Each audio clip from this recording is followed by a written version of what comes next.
So I get excited for unboxings in general. I'm a pretty excited guy, but some I get beyond jazzed for. And new game consoles are those. So they happen like twice a decade.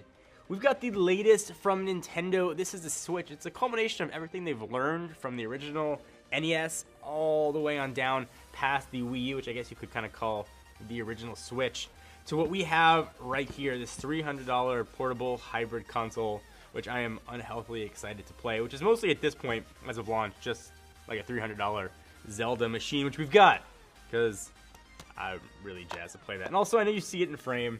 I have the strategy guide for Zelda here. You can judge me, but I like to know where I'm going, and it's open world now. So, okay, enough of that. Here is the Nintendo Switch box. There are two different versions. You can get one with Neon Joy-Con, and Joy-Con is what Nintendo's calling the little controller things on the end of the console that come on and off. Open it up, it looks kind of similar to like a tablet unboxing, which I guess it is. Here is the Switch itself, Nintendo Switch on the back. It's a 6.2-inch LCD display. It's 1280 by 720, so it's a 720 screen. But when you throw it in a dock, you can get your gameplay up to 1080p.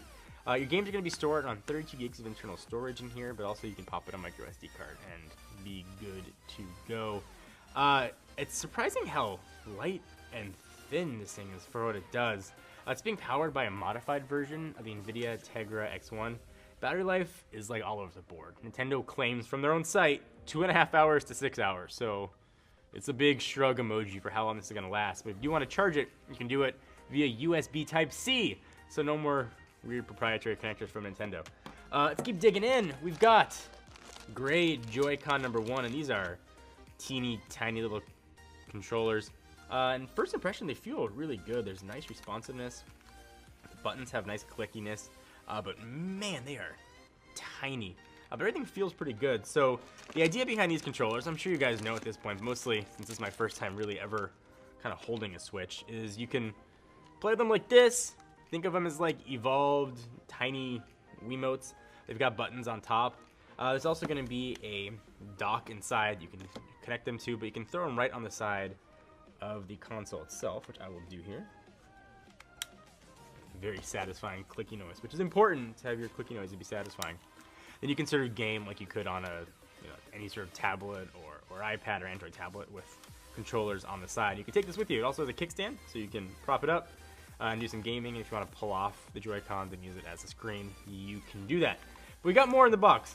Rest of the stuff that maybe you care about, maybe you don't. We'll sort of haul through this so we can get to the important stuff. This is the dock. And you should be able to tell what it does because it's called the dock. Nintendo Switch goes inside of here. Screen goes on the outside, and just drop it in, and it pushes in pretty easily. And then this can connect to your TV and use like a traditional game console. Also inside, we've got this is like a holster, and you can connect the Joy-Con to this thing and do some gaming normally. But be aware, this is not going to charge your Joy-Con. If you want to charge these, you can. And this is sort of the theme of the Switch. Nintendo's happy to sell you an accessory that looks like this that'll charge the Joy-Con. Otherwise, these are only going to charge when they're connected to the dock. And pull the Joy-Con out, push a button on the back, it slides out. Do that here as well. And you can also obviously buy more Joy-Con. They've got the neon options you can buy as well. So let's see how this feels when they go in here.